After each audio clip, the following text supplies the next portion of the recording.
if you can love God with all your heart and soul, and you just focus entirely on doing what he asks and worshiping him and listening to him, then he can take that bitterness and the hurt and heal that so that you can be neutral towards that person or still love that person.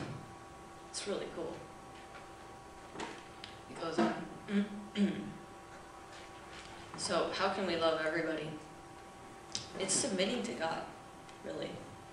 Because if you're at odds with God, if you're not submitted to God, you don't go anywhere, really. You're kind of like a boat that's in the middle of the ocean and there's no wind and all you have is a sail to get you anywhere. You know, it's not going to work. You can paddle if you want, but the ocean's pretty big. So, yeah, it's submitting to God, and it's a willingness to love one another.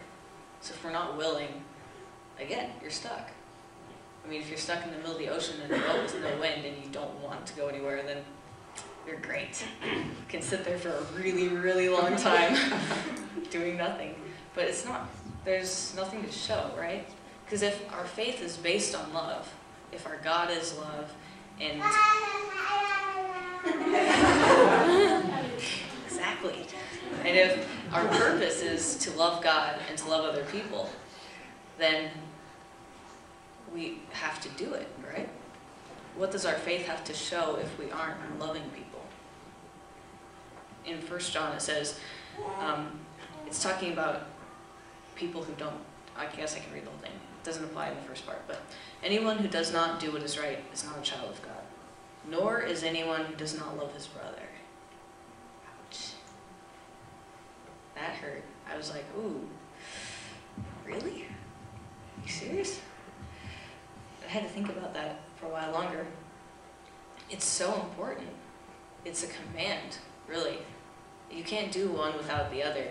You have to be loving God before you can love people. You can try to love people, and you can to some extent, but you can't fully without God's love, because God's love is perfect, right? I don't think our love is able to be perfect because we don't understand it really.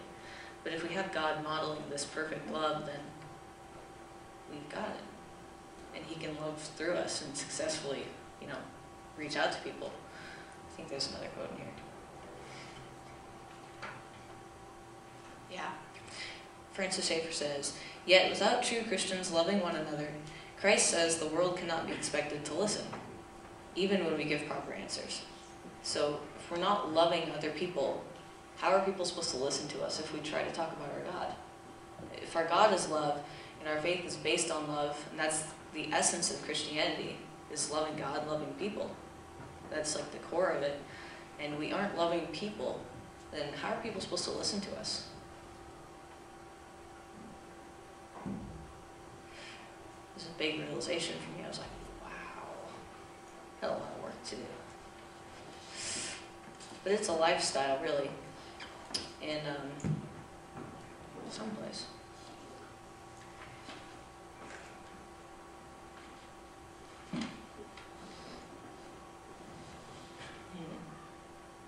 Let's see.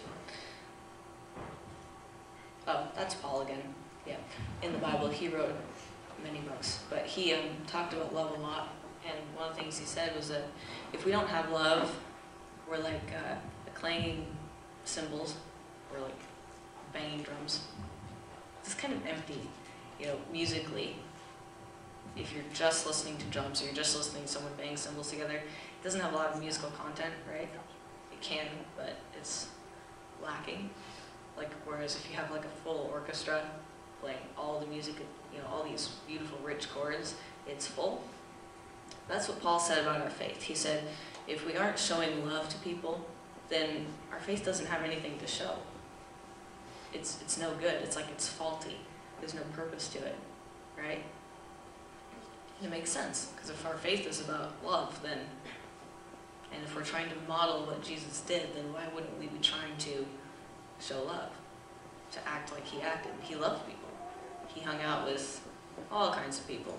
I mean, he hung out with people that collected people's money. They weren't very popular, you know. And he hung out with the fishermen, kind of like, yeah, those guys over there, they fish. He hung out with all the outcasts and broken people and the hurting people, the people with, diseases. So I think it's a really good example. So I guess I have a challenge for you guys. Try it. Paul called it a most worthy lifestyle to live loving people. So try doing that. Try being able to submit to God and, pray, hey, God, this person is so irritating and annoying. I don't know how I can love them. Please help me show them your love. Because that's what we're here to do, is show people God's love. If we can show them that love, and that's something they don't have, then what a great witness to show them that there's a hope, right? So it's cool. It's difficult. I will be the first one to admit that. It's really hard to be able to love people all the time. But it's great. If you can do it, even little bits at a time, working up to it, there's peace, like in your home. If you can love your siblings, it's hard. But like, if you can learn to, do little things that, that touches them, makes them feel good, or do something nice for them, or play with them, or whatever. I mean, it gives your home and, your circle of friends like a peace and a unity, because there's not arguments, not as many arguments. There's not dissension and, hatred, because hate is the opposite of love.